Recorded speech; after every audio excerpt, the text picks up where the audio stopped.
Hey everybody, thanks for coming to group tonight. We are starting our new series, Start the Party. We started it this last week, and it's kind of a cool idea to talk about because we as Christians sometimes have lost the idea of what celebration is and why it's important. It's the idea of party has kind of shifted to maybe a bad word now. You know, we don't want our kids to go to parties. We don't hang out with partiers, but really party is a biblical theme. Celebration is a biblical theme, and like we talked about Sunday, transformation invite celebration. When we see lives change, when we see lives transformed, that should make us want to celebrate. That should start a party.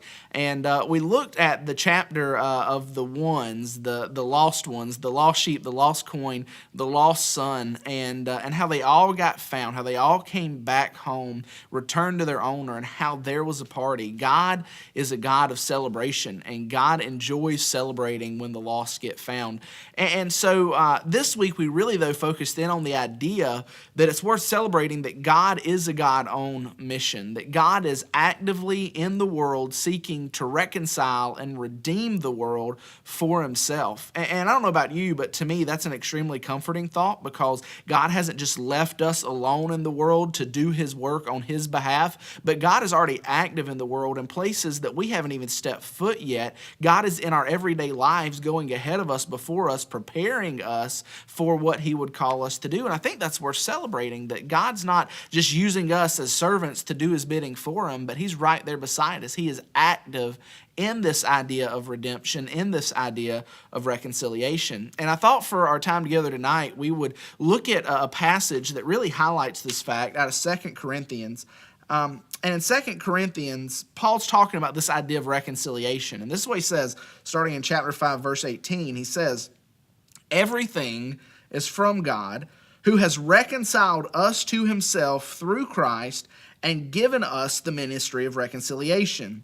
That is, in Christ, God was reconciling the world to himself, not counting their trespasses against them.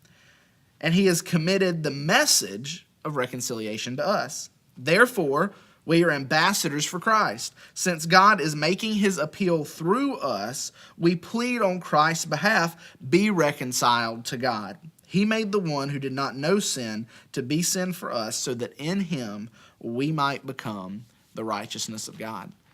You know, there's a whole lot in that passage, but I think the one thing that sticks out to me that I want to share with you right now is the idea that God is the one who has reconciled us and is reconciling the world to himself. It says several times that God has reconciled us to himself through Christ. So God, through Christ, has brought us back into relationship with him. And it says that in Christ, again, God was reconciling the world to himself. And again, it says God is making his appeal through us. And so if you look at each of those statements, God is the driving force behind each of them. It's not us. The initiative, the burden for reconciliation is not on us. We are the tools that God uses, but he is the initiator. And I think that's extremely important for us to understand, is that God is the one who initiates life transformation. God is the one who initiates reconciliation.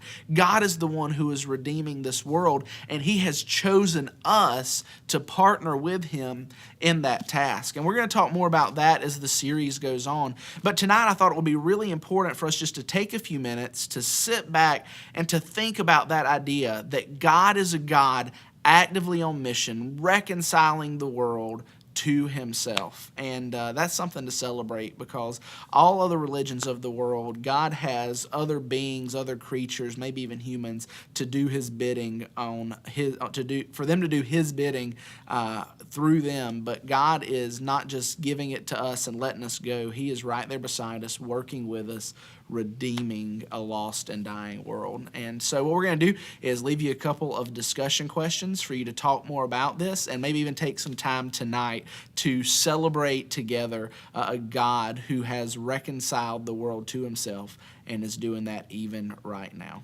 Have a good night.